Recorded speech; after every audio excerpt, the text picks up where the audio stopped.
Every woman's story carries the weight of generations. Ours to protect, ours to share. Do you believe your quiet voice can spark change? Let me know in the comments. The meeting room felt colder than usual, the air conditioner humming softly above the stale scent of coffee and whiteboard markers. My hands rested on the polished conference table, fingers curled around the edge as I tried to steady them. Across from me, Junhyuk leaned back in his chair, his shirt crisp and his tie an immaculate slash of navy blue. He looked every inch the confident leader, his pen tapping against the notepad in a lazy rhythm that set my teeth on edge. I cleared my throat and lifted my chin, the soft tremor in my voice betraying the storm raging behind my ribs. Vita isn't just another wellness app, I began, eyes sweeping over the rows of skeptical faces. It's built on real conversations, on the lived experiences of women who've been ignored by generic cycle trackers and cold algorithms. It understands that our bodies aren't mechanical, they're dynamic, ever-shifting, deserving of compassion and precision. For a fleeting moment, I saw a flicker of interest in one of the newer investors' eyes. A tilt of the head, a softening of the brows. It gave me a fleeting pulse of courage. I leaned forward, hands now open on the table as I continued. We've spoken to single mothers juggling jobs and night feeds, women in menopause navigating unpredictable changes, younger professionals battling burnout while craving real support.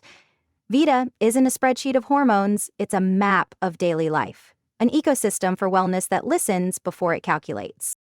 Unhuk's pen stilled, his lips curved not into a smile, but into a controlled smirk that radiated calculated dismissal. Hana, he drawled, the edge of condescension in his voice slicing deeper than I expected. Your passion is admirable, truly. But you're talking about a niche. Investors aren't here to chase niche ideas, they want to see scale, broad appeal, proven markets.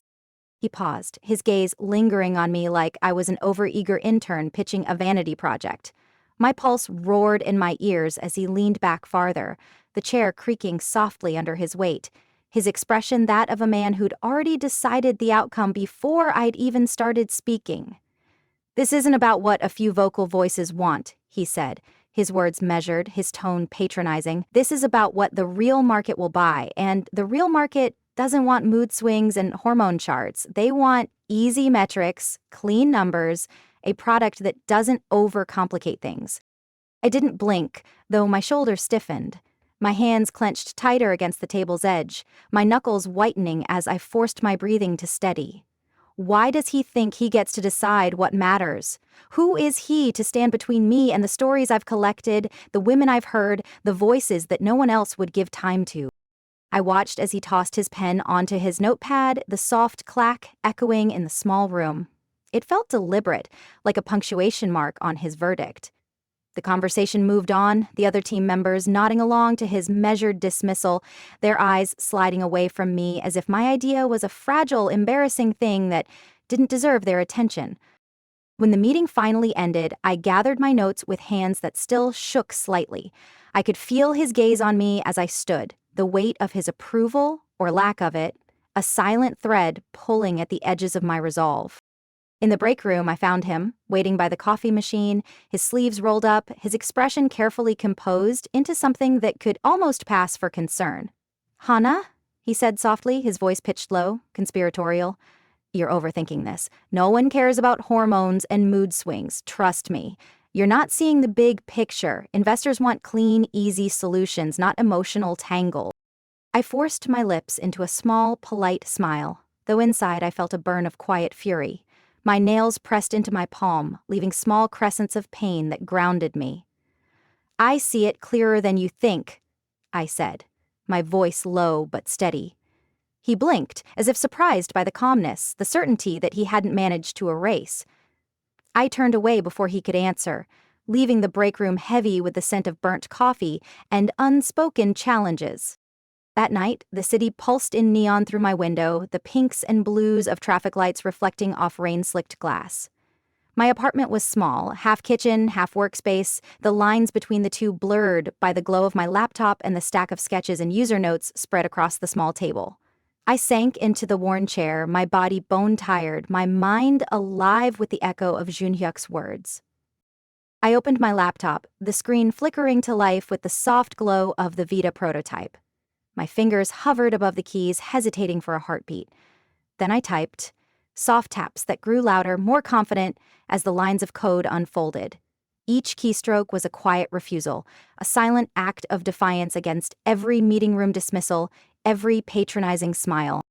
If they won't see my vision, I'll make it undeniable. If they want to call it a niche, I'll show them it's the future they're too blind to recognize.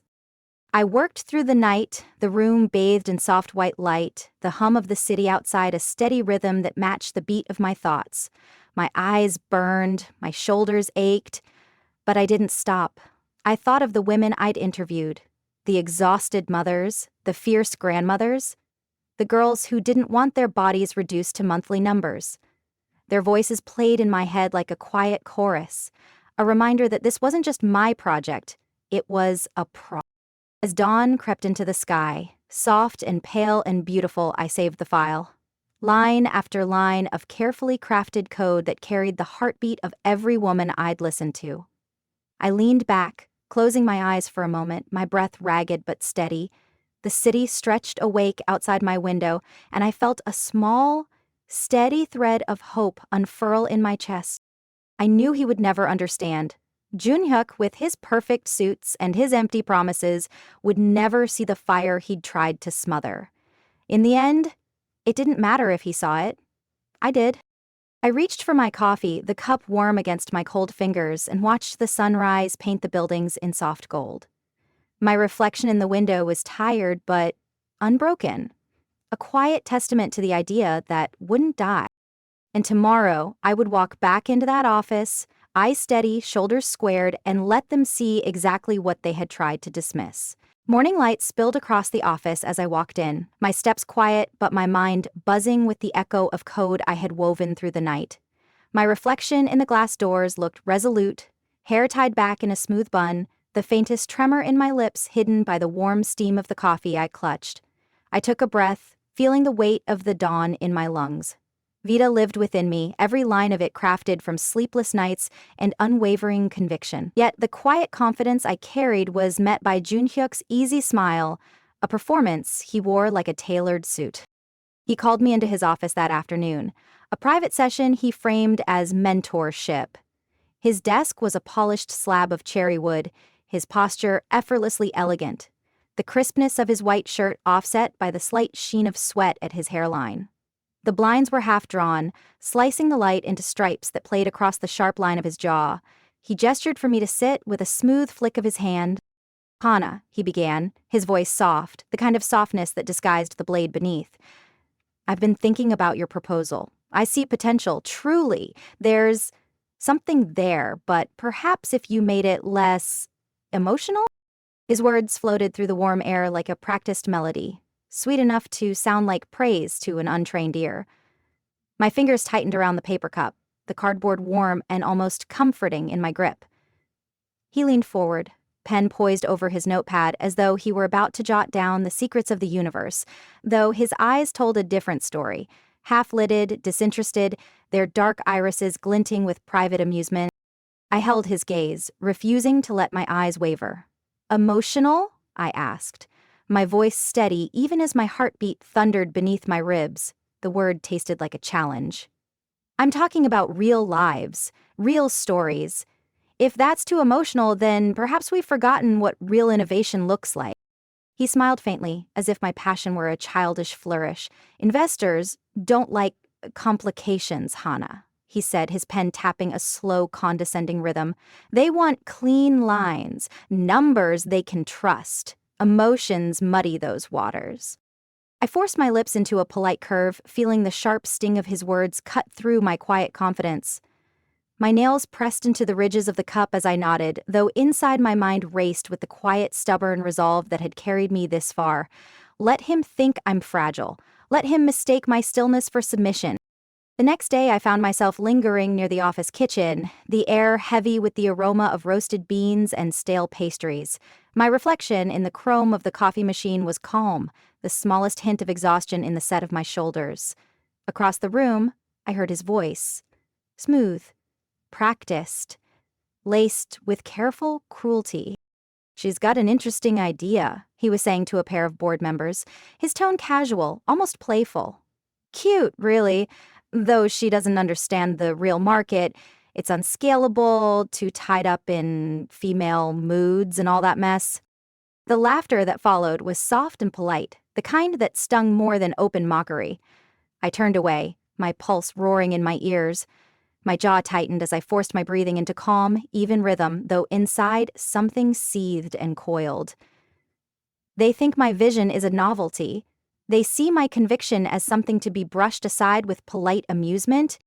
Later that afternoon, HR called me in. The office smelled of stale air and manufactured calm, the walls lined with muted art that did nothing to soften the sterile chill of the space.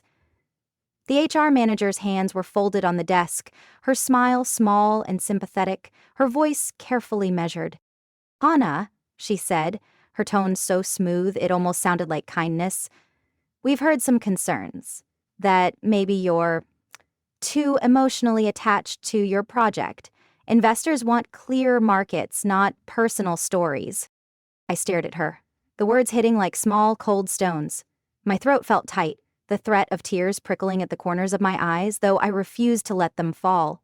I breathed deeply, the scent of antiseptic soap and cheap air freshener biting at my senses. "My personal life isn't clouding my judgment," I said, my voice quiet but unshakable. "It's what makes Vita real. These stories, they're not distractions, they're the core of everything I'm building." She looked away, her fingers toying with the edge of a folder, her silence more damning than any reprimand.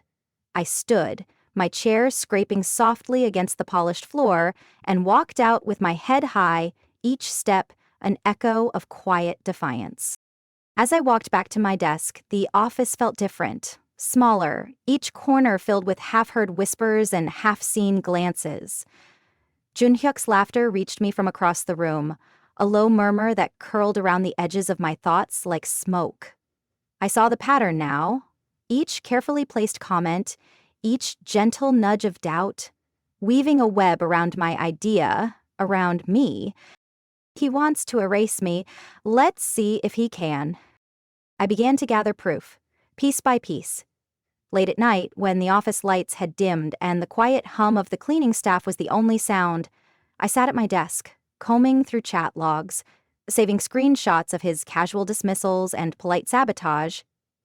I pulled notes from user forums, stories from the women who had trusted me with their vulnerabilities, weaving them into a quiet, defiant shield around. In those small, stolen hours, I saw my anger transform, not into fire, but into something sharper, colder. Each note was a quiet promise. Each story was a quiet weapon. The next time he tried to twist my narrative, I would be ready. I watched him from across the room, the way he moved through the office, head high, tie straight, each smile carefully measured. The shadows in the corners of his mouth when he thought no one was watching. The slight flick of his eyes whenever I passed, as if he was searching for cracks in my resolve. I met his gaze head-on, my eyes calm, my smile unbroken. In that moment, I saw his surprise. A flicker, quick as a heartbeat, gone as soon as it appeared. He thought he knew me, thought he could mold my voice to fit his vision. Let him keep thinking that. Let him keep talking, keep underestimating. I'm listening to every word he whispers in the dark. I would let him believe his story was the only one that mattered, and then I would show him what it looked like when the truth stepped into the light. The day ended with the city bathed in the soft glow of twilight, the glass windows reflecting streaks of orange and pink like watercolors fading in the sky. As I packed my things, my fingers brushed over the edge of the Vita prototype, the file that held every quiet refusal I'd ever made. I glanced at the reflection of the office in the window. Junhyuk's silhouette framed against the setting sun, his shoulders square and self-assured, my own face beside his, calm and unwavering. The two of us locked in a silent battle neither of us could afford to lose. The door closed behind me with a soft click, the weight of the day settling into my bones as I stepped out into the night. My anger was no longer a storm. It was a quiet, steady tide, a promise that refused to be silenced. Tomorrow, the game would begin again, and I would be ready. The city's lights glowed outside the office windows like distant stars, a quiet tapestry of movement and possibility. The building had grown silent around me, the hum of conversation and the click of keyboards replaced by the soft, almost meditative sound of the air conditioning cycling overhead. My own footsteps echoed softly on the polished floor as I moved down the darkened corridor, the weight of the day trailing behind me like a shadow. I found myself pausing outside the design lab, the glow of a single desk lamp spilling across the floor in a warm, golden puddle. So Young sat at the long table, her hair pulled back in a loose knot, a pencil balanced between her fingers like a small, silent weapon. Her shoulders were slightly hunched, the lines of fatigue etched into the set of her jaw, but her eyes were clear and steady as she studied the screen in front of her. For a moment, neither of us spoke. She looked up, and our eyes met. No words, only the shared, bone-deep weariness that came from weeks of silent battles and polite sabotage. The corners of her mouth lifted, the smallest, tired smile that felt like an unspoken truce. I stepped inside, the door clicking shut behind me like the soft closing of a secret. I pulled up a chair across from her, the scrape of wood on tile breaking the silence. "You're still here," I said softly, my voice carrying an edge of disbelief and something else. Something closer to relief. She shrugged, the movement so slight it was almost a sigh. "It's easier to work when the noise is gone," she said, her voice low and even, the kind of calm that felt like the eye of a storm. She reached for the coffee cup beside her, lifting it to her lips. Her fingers wrapped around it like a lifeline, the chipped ceramic a small defiance in a world of glossy surfaces. I studied her face in the soft light, the faint smudges of fatigue beneath her eyes, the quiet determination in the set of her mouth. In that fragile moment, the guarded distance we'd both maintained seemed to slip away, replaced by something softer and far more dangerous. "He did it to me too," she said suddenly, her words slicing through the quiet. "Took my design, called it his, told the board it was his vision all along." Her voice didn't tremble, though the memory lived in the tight line of her shoulders. "He told me I was too precious about the details, that I needed to think bigger. That's what they all say when they want you to disappear." I let the words settle, the weight of them pressing into the air between us. My heart thudded in my chest, not with surprise, but with the ache of recognition. He did it to her too. How many more had he silenced with that same careful smile? She looked down at her coffee, her fingers tracing the rim in slow, thoughtful circles. "I started keeping records," she said, her voice barely above a whisper. "Every time he took something and made it his own. Every time he dismissed me in front of the others. It's all here." She slid a small silver USB drive across the table, the glint of metal catching the light like a promise. "Keep this safe. It's everything I've seen." I reached out, the tips of my fingers brushing the cool metal. The weight of it was more than data. It was a testament to every whispered doubt, every stolen credit line that had worn me down in ways I hadn't even realized. I looked up at her, my chest tightening with something that felt like gratitude and sorrow and the first flickering spark of possibility. "If he thinks we're weak because we're quiet," I murmured, the words tasting like steel on my tongue, "he's never heard what silence can do." So Young's lips curved, the smallest, fiercest smile I'd ever seen. "Then let him think it. Let him believe his own story, while we write ours in the spaces he forgot to look." We sat in silence for a moment, the city's pulse beating soft and steady through the glass walls around us. Outside, the lights of passing cars painted fleeting streaks across the windows, the hum of distant traffic like a lullaby for the warriors who refused to sleep.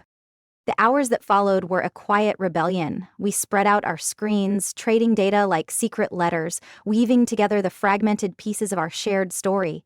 She showed me sketches he'd taken credit for, color palettes and wireframes that bore the unmistakable fingerprint of her vision. I showed her the user interviews I'd hidden away, the voices of women who'd trusted me with their truths. We worked in the half-light of the desk lamp, the glow catching the edges of our profiles like brushstrokes in a painting. In those fragile hours, the office transformed around us, no longer a place of quiet oppression, but a battleground claimed by the silenced. We built Vita line by line, refining the code with steady hands and sharper eyes. each keystroke a quiet refusal to be erased. Somewhere in the stillness, laughter bubbled up between us, low and dark, the kind of humor that lives in the cracks of fatigue and defiance. We shared stale pastries from the office vending machine, the sweetness of them sharp against the bitterness of everything we'd endured. In the echo of our laughter, I felt the smallest tremor of relief, the weight of solitude easing, as I realized I was no longer fighting alone. So-young leaned back in her chair, her gaze steady and unflinching. "We'll let him think we're polishing his vision," she said, her voice calm, the words a quiet promise, "while we build our own." I nodded, feeling the truth of it settle deep in my bones. My eyes burned with exhaustion, but beneath it, something new and unbreakable pulsed. Resolve, sharpened by the night's confessions and the bond we'd forged in the half-light.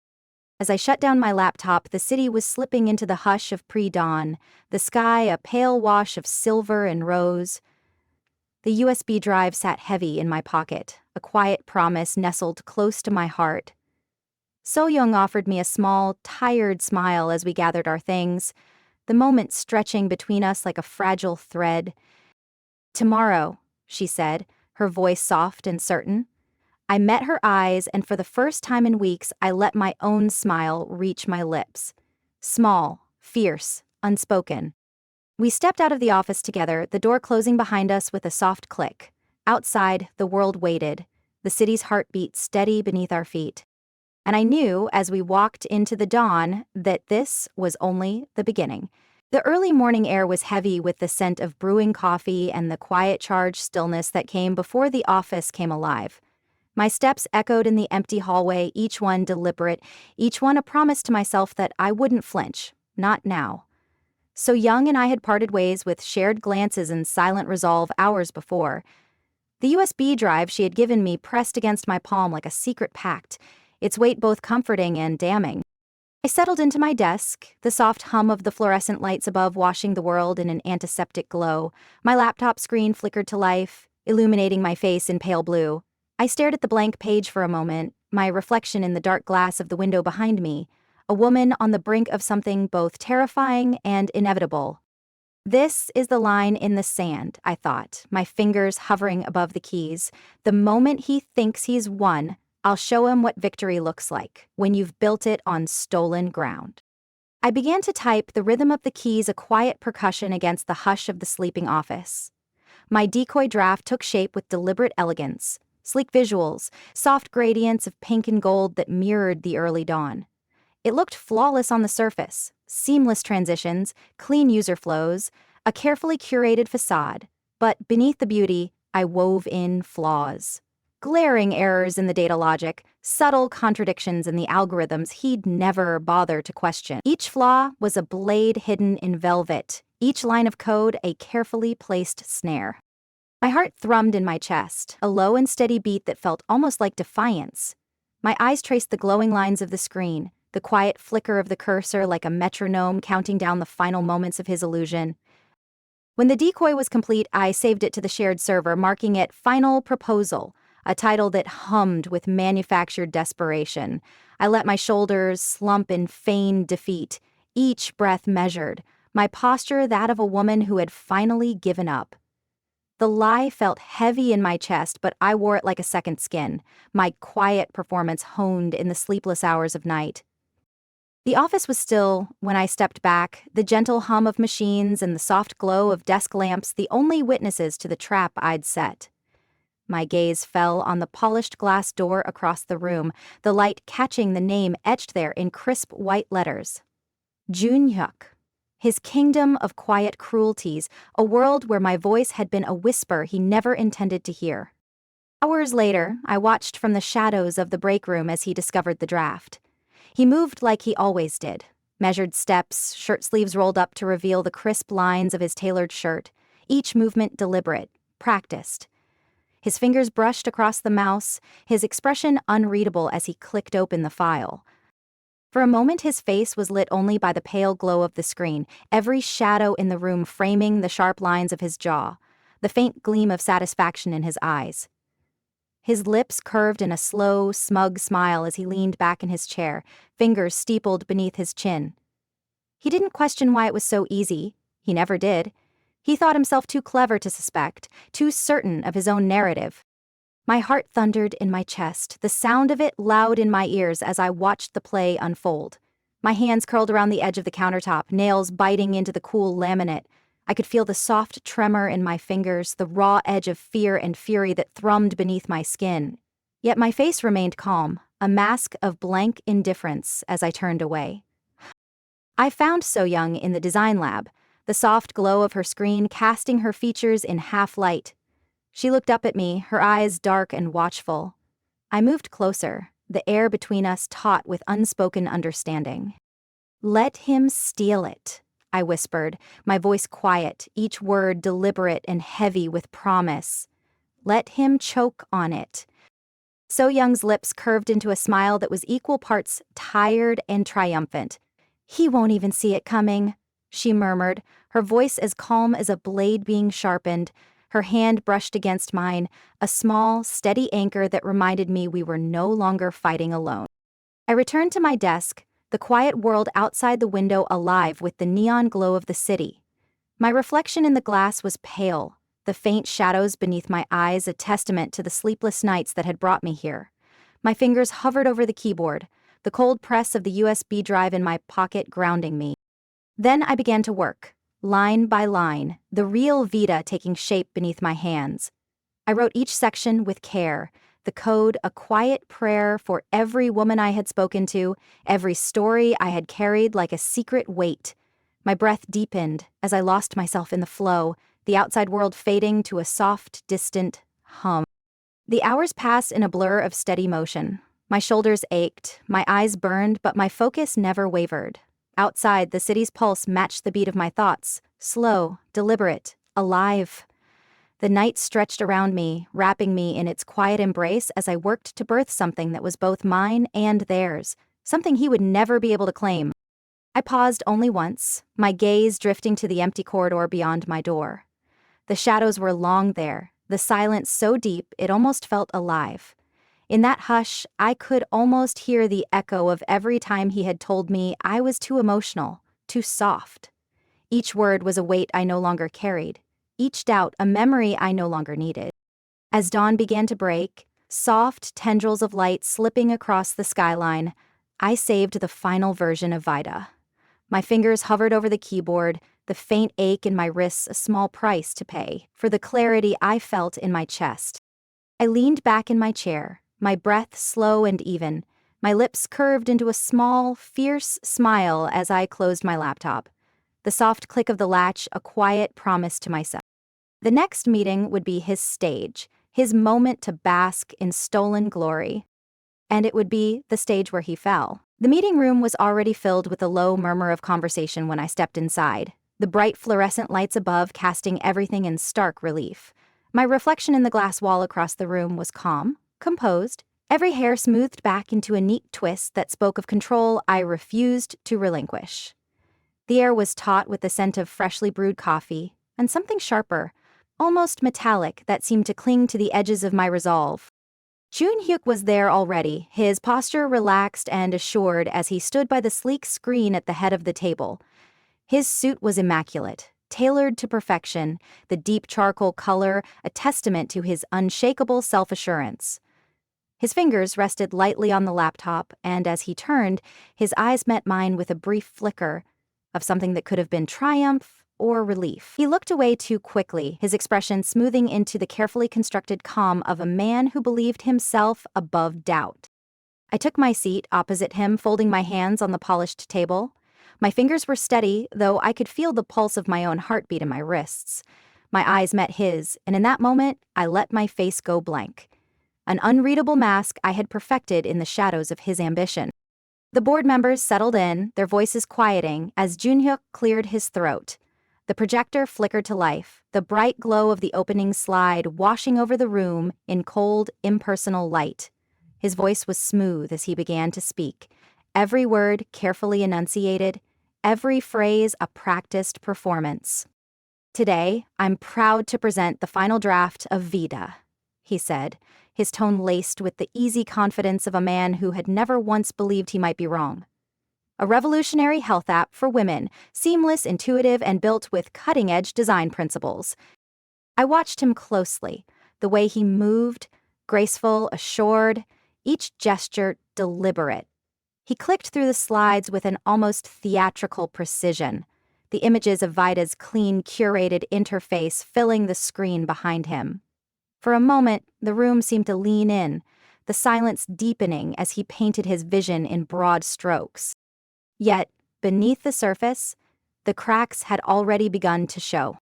The first sign was a slight stutter in his voice, a momentary hesitation as he described the algorithm's predictive capabilities. My eyes caught the smallest flicker of uncertainty in his gaze, a flash of confusion that he quickly masked with a smile. The second crack was in the data itself.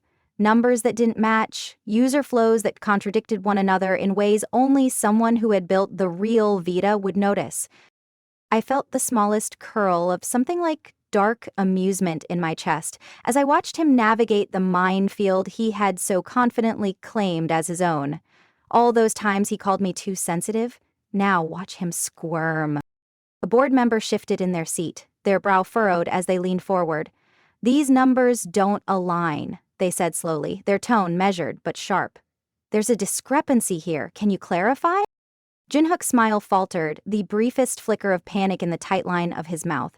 His fingers drummed lightly on the edge of the laptop, a small, restless tattoo that betrayed the calm he tried so hard to project. "It's a minor error," he said, his voice carefully neutral. "Easily corrected.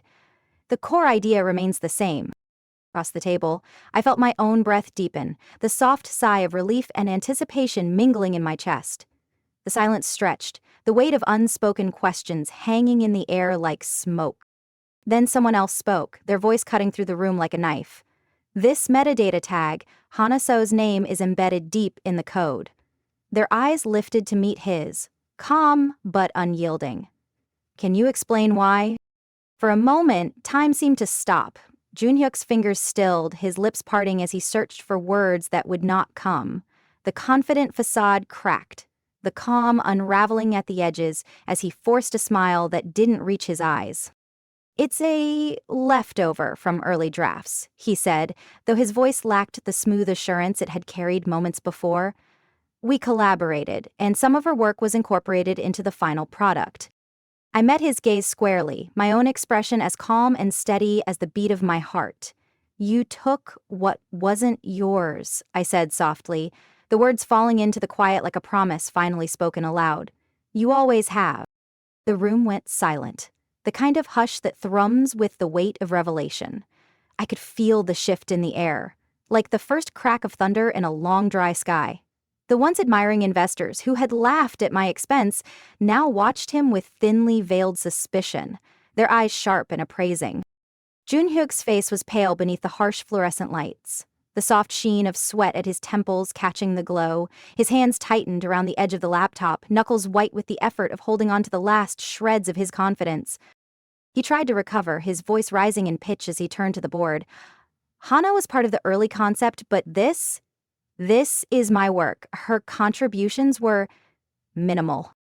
My breath steadied, the anger in my chest burning cold and bright. "It was never minimal," I said, my voice low but unwavering. "Every line of that code carries the voices you tried to silence, every detail you called too emotional, every woman you thought didn't matter. That's what built Vita, and it's the one thing you could never steal."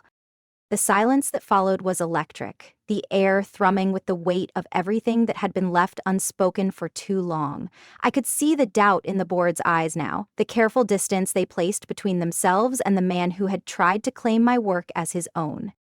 The smallest tremor passed through Junhook's shoulders, the flicker of something close to fear in the tight line of his mouth.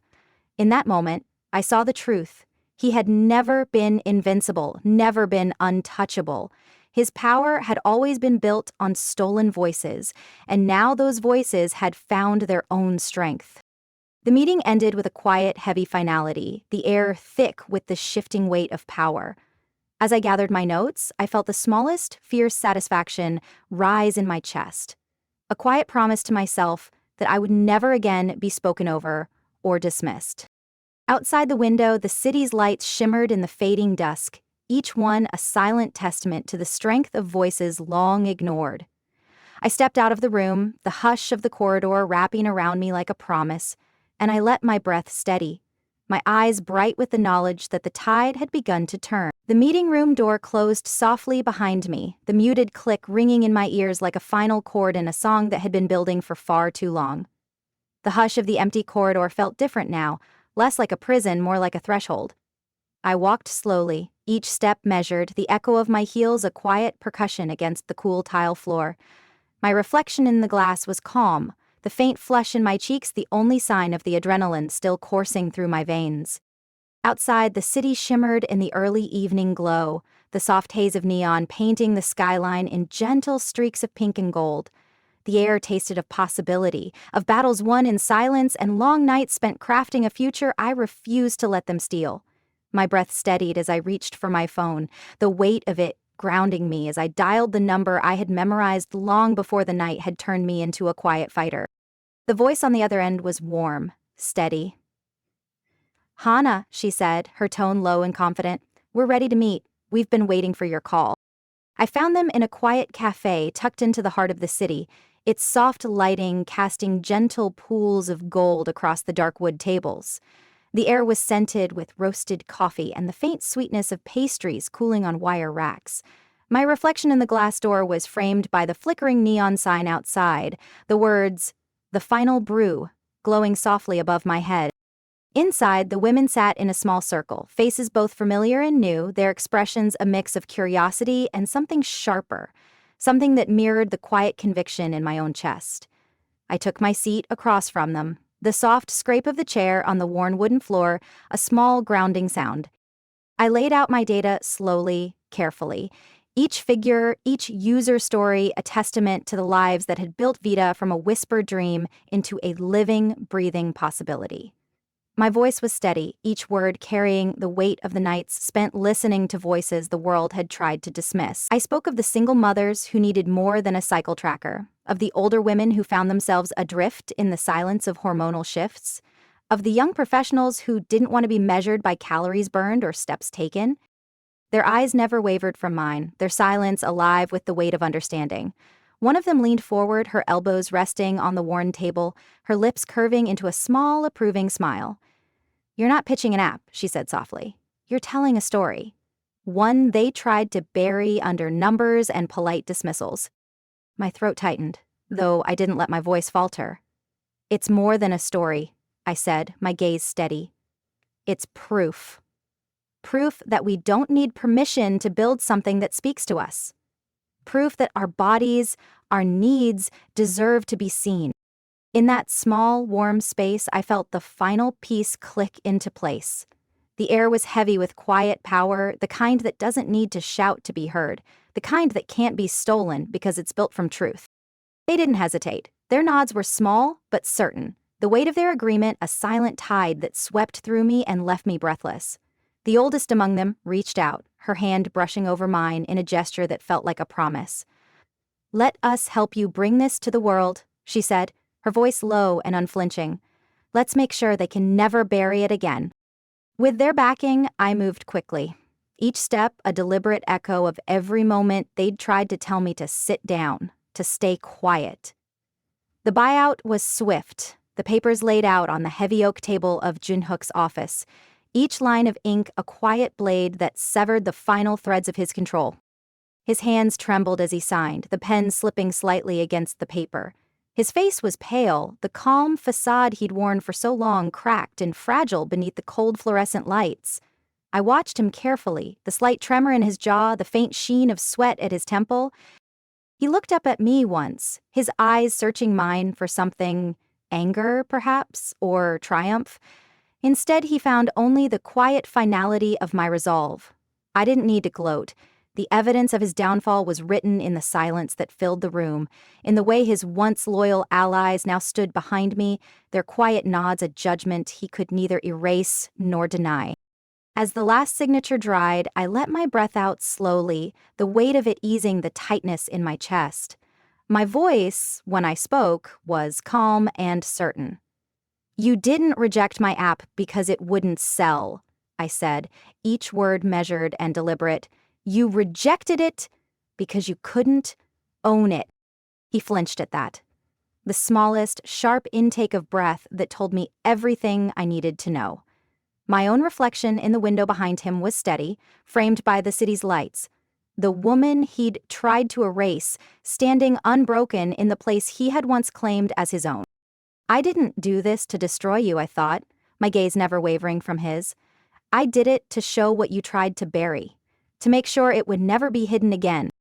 I turned away from him as I gathered the signed papers, each page a testament to the quiet rebellion that had brought me here. The women who had believed in me stood waiting in the hallway, their presence a soft, unyielding wall of strength that held me steady. So Young met my eyes, her small smile a flicker of shared understanding. She didn't need to say anything. Her quiet, unwavering support spoke louder than any words. The last thing I saw before I stepped out of the office was Junhyuk's face, pale and defeated, his hands still resting on the table, as if he could hold on to something that had already slipped through his fingers. My lips curved in a small, quiet smile as I walked away, my step slow and sure. Outside, the city had come alive in the evening glow, the air warm and full of promise. The world felt wide open, the silence that had once been my prison, now a gentle hum that carried the weight of my triumph. I lifted my face to the night, letting the cool breeze wash over me, and felt the smallest shiver of anticipation at what waited beyond this final move. The world was mine to rebuild, and I would do it with the steady hands of every woman they'd tried to silence. The night air was warm against my skin as I stepped out of the office building, the final papers clutched in my hand like a quiet oath. The city shimmered around me, neon lights softening the hard lines of concrete and glass. The gentle hum of traffic was a lullaby that eased the tightness in my chest, a reminder that the world would keep moving forward, and so would I. I paused at the corner of the street, letting the glow of passing cars wash over me in slow, pulsing waves. My reflection in the window of a darkened cafe was calm, the faintest curve of a smile playing at the corners of my lips. I thought of the man who had tried to own my voice, the way his hands had trembled over the last signature, the final piece of control slipping away like water through his fingers. My victory wasn't loud. It didn't need to be. It was written in the quiet of this moment, in the soft strength that had carried me through every whispered dismissal. I walked back to the office the next morning, the air fresh with the promise of something unbroken. The elevator was empty, the soft hum of it rising like a heartbeat beneath my feet. When the doors opened, the office floor was bathed in the pale gold of morning light, the quiet murmur of new beginnings whispering through the air. I paused at the threshold of the CEO's office, my hand resting on the door frame for a moment. The room felt different now. Still and silent, yet full of possibility. The sleek glass walls that had once seemed cold now reflected the soft light of the city beyond, each shimmer a testament to the voices that had found their way back to the surface. I stepped inside, the soft click of the door behind me like the closing of an old chapter. The air smelled faintly of lavender and fresh paint, the remnants of a space that was no longer his. My reflection in the window was clear, framed by the skyline that stretched endlessly beyond. The city was alive outside, a living map of everything I had fought to claim. I didn't sit behind the desk at first. Instead, I walked the length of the room, my fingertips brushing over the polished edge of the table, the smooth wood cool beneath my touch. This isn't about power, I thought, the weight of the moment settling deep in my bones. This is about every quiet innovator who was told to sit down, every woman whose voice was measured in whispers and second guesses. I turned from the window, the soft morning light painting the room in gentle gold. My footsteps carried me back out onto the office floor, each stride a quiet promise to the past and a bright oath to the future. I moved slowly, greeting each new face, women who had once been like me, their ideas stifled by polite dismissals and careful condescension. Their eyes met mine with quiet curiosity, and I saw in them the spark I had carried alone for so long. I smiled as I passed, a small, steady smile that said, "You are seen, you are heard, you are needed."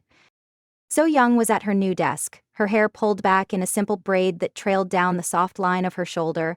The glow of her screen lit her face in gentle hues of blue and silver, and I paused to watch her for a moment. She was sketching something new, lines that curved and intersected, alive with the breath of possibility. When she looked up, our eyes met across the soft hum of conversation and clicking keys. Her smile was small but fierce, a quiet light that mirrored my own. "It feels different here," she said softly, her voice low and sure, like the air finally belongs to us. "It does," I said, my voice steady, the warmth of it filling the space between us. "It always has." I moved through the office slowly, each step deliberate, each small interaction a thread in the tapestry we were weaving together. The quiet murmur of conversation grew around me, not the sharp edges of competition, but the gentle, steady hum of collaboration, of voices that had found their place at last. I paused by a window, the city stretching beyond in a slow dance of steel and light. My reflection in the glass was different now. No longer the shadow of a woman fighting to be heard, but the clear, steady presence of someone who had found her own ground. My breath deepened, the air sweet and heavy with the scent of fresh coffee and bright ambition. I closed my eyes, the quiet hum of the office folding around me like a soft, warm blanket. The laughter of new hires drifted across the room, low and musical, the sound of possibility given voice at last. The smallest shiver of something close to relief moved through me, the knowledge that this space was no longer his to define. My voice, when I finally spoke, was calm and warm, a soft echo of the promise that had carried me here. "Vita isn't just an app," I murmured, each word a quiet oath to the women who had trusted me with their stories. "It's proof that we deserve to be heard, to be seen, to lead." The words tasted like triumph on my tongue, the final quiet culmination of every night spent coating in the glow of neon lights, every moment of doubt that had shaped the edges of my resolve. My heart beat steady in my chest, the rhythm of it a soft affirmation of everything I had reclaimed. As I turned back to the office, my gaze swept over the small details that made it ours.